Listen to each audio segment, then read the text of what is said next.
welcome to Main and 5WH channel for yet another very interesting session about data structures and algorithm. I have shared a video already on algorithm 101, which is a program which we conduct in Main and 5WH. It's our specialty program to cover modern algorithm together for students. So irrespective whether you know Python, Java, etc., but we really look at problem solving as a way for the future. So algorithm as a service, algorithm is going to be really looking at for the future. Okay.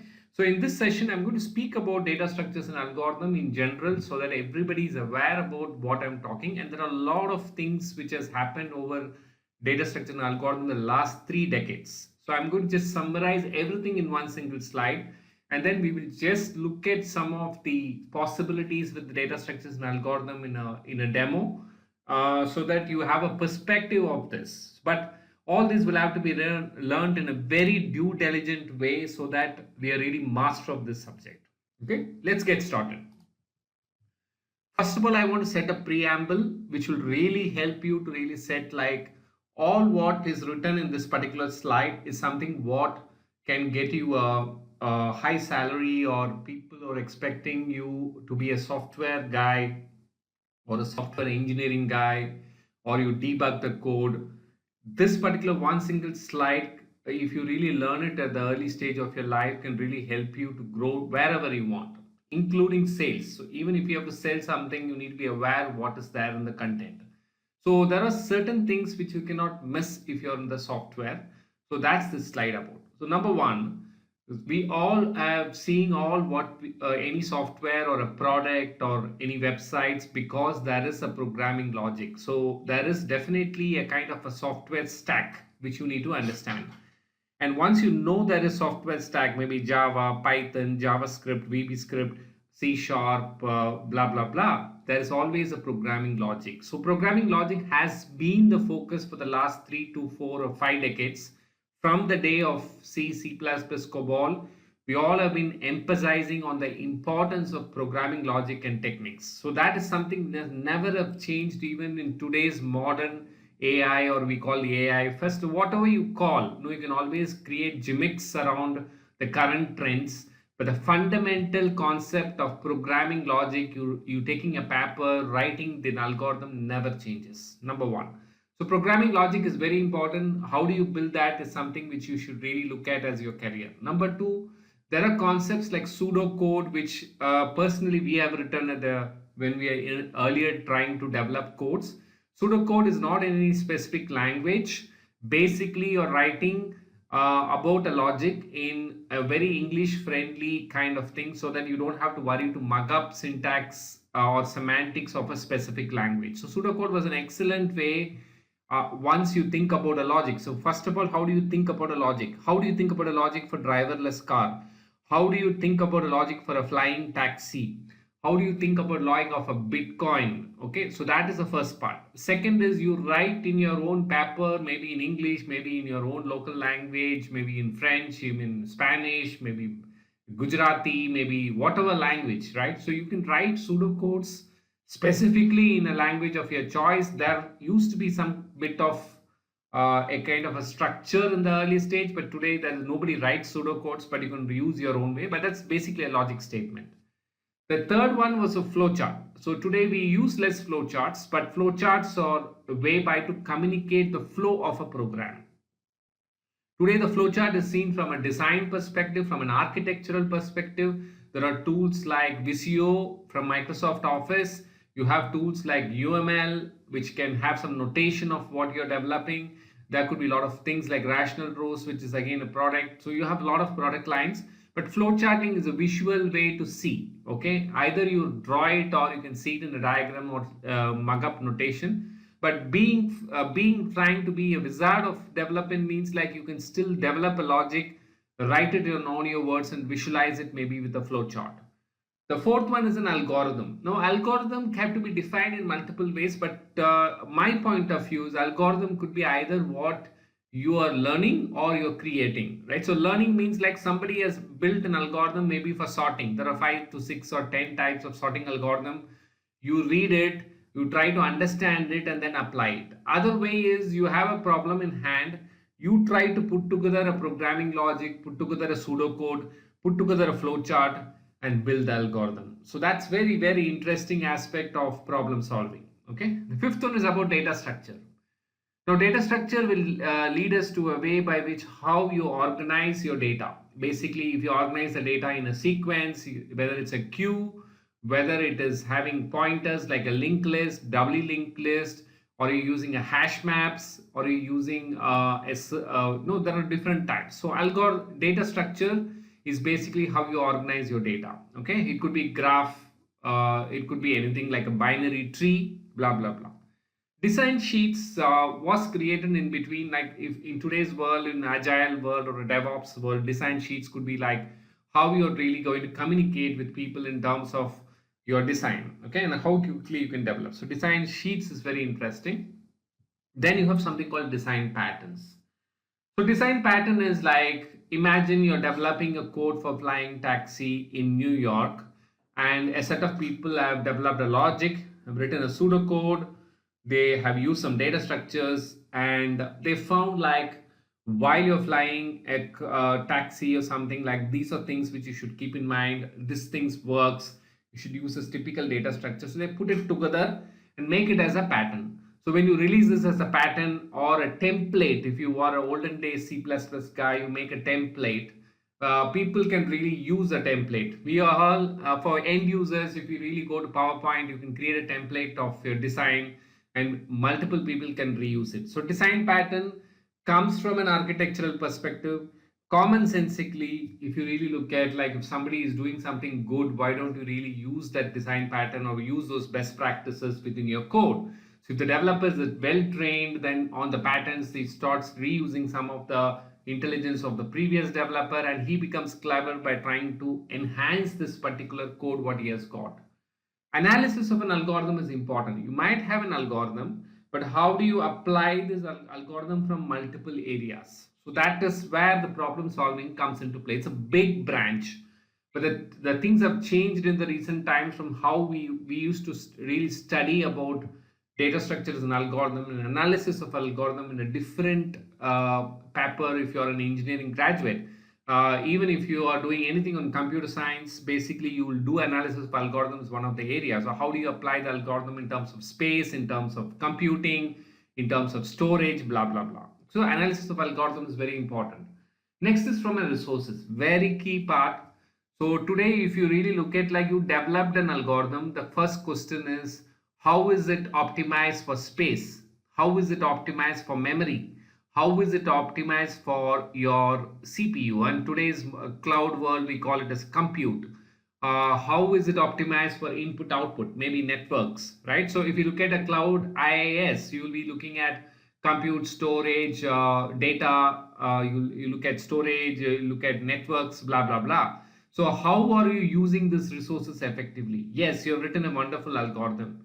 So is the algorithm scalable? Okay, so these are points which you would have to look at. So even if you go for an interview, even if you are really going for writing a code, for example, if an interviewer is asking, can you write an algorithm by which this particular application is optimized for speed?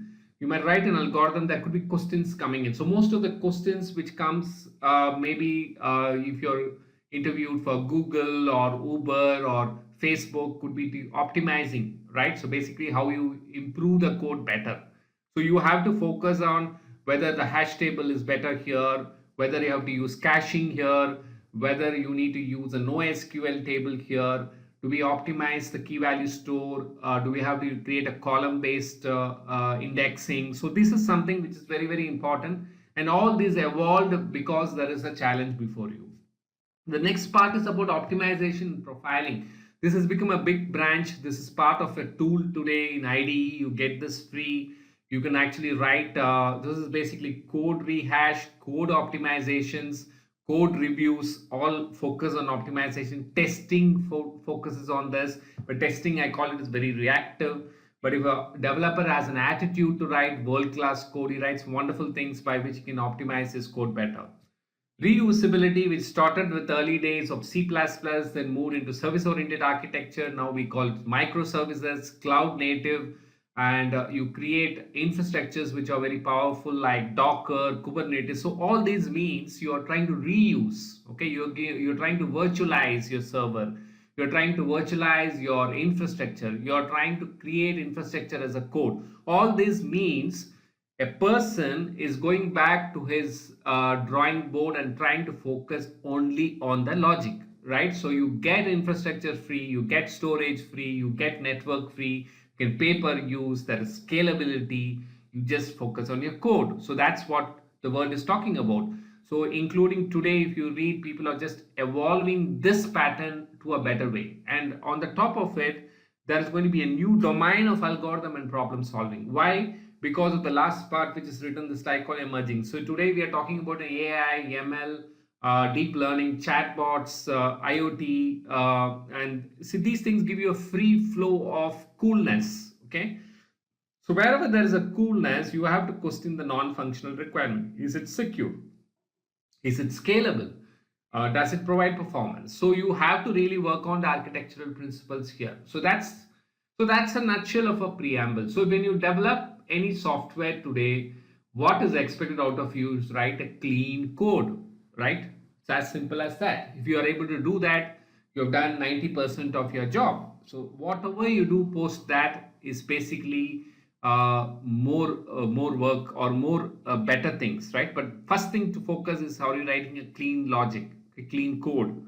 Okay, is it taking care of all the parameters, right? So that is the training which is required for the new workforce, or including people who are reskilling and upskilling who might be working on premises. With cloud, things look simpler, but nothing changes from an optimization perspective. So this slide is a master slide for whatever you do. You want to learn Python programming, you want to learn AWS cloud, you want to learn Google cloud, you want to optimize your infrastructures, you have to go through this pattern. Okay, so data structures and algorithm will have to be looked at in some concepts like memory allocations. So if you are very new to it, you can go through this. There are allocations, or depending on how is the memory, is it contiguous, linked, indexed? Okay, contiguous allocations are like arrays, linked allocations. So why are this important? So these resources are very important area for any of the performance. So other allocation could be trees, graphs, DQs, nodes. Okay, and there are various things like this. Okay, so let's just see a quick demo about what Wikipedia talks about this. So if you really see, the first thing you can do is to go into computing algorithms. So if you see list of algorithms, they're classified into various parts. Okay, the first type of algorithm is you call it as a general combinational algorithm. Okay, so it will talk about Brentel's algorithm, Floyd's cycle finding algorithm. Now, irrespective whether you're from computer science or whatever background, you just have to go through this once to get a feel. Okay. Similarly, there are graph algorithms which has been listed here. It's beyond for me to cover all these things. That is the reason we are conducting this course for 101 algorithms, to just pick and choose what is relevant to today's world. Maybe what is Uber using, what is Google using, what is Facebook using, what is LinkedIn using, how will you apply some of these algorithms to a practical scenario for your new project. So that is our focus. Okay, but practically, as an interest, as being curious, we have just gone through what I'm showing you just for a knowledge sake. You might apply, not apply all this. You have something called graph algorithms, network theory, routing for graphs, graph search, subgraphs, sequence algorithms. You can see something like sequence sorting. Okay, you have substrings, computational mathematics like abstract algebra, geometry. You have number theoretical algorithms. Okay, you can see that some of the relevant things for data science will also coming, like linear algebra, Monte Carlos. All these are used in data science, statistics. So when we conducted this batch for data science, we actually switched gear back to mathematics and statistics, and then looked back into tools, and then started teaching students the foundation. Okay, optimization algorithms. You have something called as computational science, which is astronomy, bioinformatics, geoscience. So don't keep your antenna closed. No, don't feel that I know Python, I know some tool in data warehouse, and live your life and end your life there. So then you are not seeing any possibility as a computer engineer or a scientist or whatever you call yourself. So if you're a software professional, you have to be curious on this particular topic, because this is what everything is about. So when you get the respect from somebody that you work in software, they're looking at your brain, your mathematics are pretty stronger, you're able to really create a logic, you're able to develop codes, you're able to build that. Okay, all the rest of the roles was evolved later. Like you have a support team, you have teams which is supporting the developer, right? So product management is always an allied team. On the top of it, you have teams which are like sales, you have pre-sales, you have teams which are operational nature. So all of them will have to understand programming in their own level. Okay, there is physics, statistics, which becomes the most important area of algorithms for focus, and data structures, which is a focus for calculating variance, counting algorithm, clustering algorithms. You can see that you have algorithms for fuzzy clustering, you have estimation theory, hidden Markov algorithm, queuing theory. And for computer science, you can see there is a lot of algorithms listed here, which you can go through. For cryptography, which is for security, there are a lot of algorithms for asymmetric digital signatures, if you are a person who's interested. Machine learning and statistical classification, which is very current thing. You have a lot of algorithms like boosting algorithm, computer vision algorithm, decision trees, clustering, programming language. You have algorithm for parsing, quantum algorithms, okay, theory of computation, automata, and then you have a lot of things for. So you can see that this is a very exhaustive. When you click any of them, you can go and learn it. You cannot learn all of these things together, but it makes a lot of sense to really go through once. Okay, this is the kind of domain, and where is the time for you to tell that have time to spend a lot of things, because there's so many things to learn. Similarly, you can see that there are a lot of data structures and how the data is arranged. You have primitive data types. So if you're learning any language, Python, Java, maybe you're learning a Go language, first you've been taught on primitive types like Boolean, whether it's a character, floating point. Then you talk about composite types. It talks about abstract data types. There are various types of arrays, linked lists, okay, binary trees, B trees, heaps, trees. So if you really want to look at clearing any of your big companies interview, from a programmer, from a developer, from an architect, you have to be really knowing all these algorithms. Okay, so this is what we are trying to cover in our 101 algorithms, from fundamentally to ensure students must be able to crack this part, because it is not only to just get into a job, but this is the heart of all your decision making from problem solving. Okay, similarly, you have a Wikipedia of an algorithm. So in case you saw a list of data structures in algorithm, and then you saw this list, you must know how to apply. So first of all, you should know what is algorithm, and how do you formalize this algorithm, how do you design the algorithm, and how do you write codes for it, and how do you write pseudocodes, and how do you analyze the algorithm. So that's the third one, which is very important. And then it talks about list of algorithms, which is similar to what we saw there, but lightly changed. So, and this will give you. So in a nutshell, we all have understood the importance of this particular topic. So the reason why anytime when I meet students or professionals, when you tell reskilling, upskilling, don't jump the bandwagon. It doesn't mean anything if you tell I know deep learning without knowing its algorithms. Okay. So human brain is such a complex. I see some of the people coming and telling I'm a deep learning expert. It is not possible to become a deep learning expert even after 1 decade, because there are so many things to learn. So we are all students trying to learn. So if you want to target, if you are a student listening to this particular thing, if you want to target one topic to really master, it must be problem solving, algorithm as service.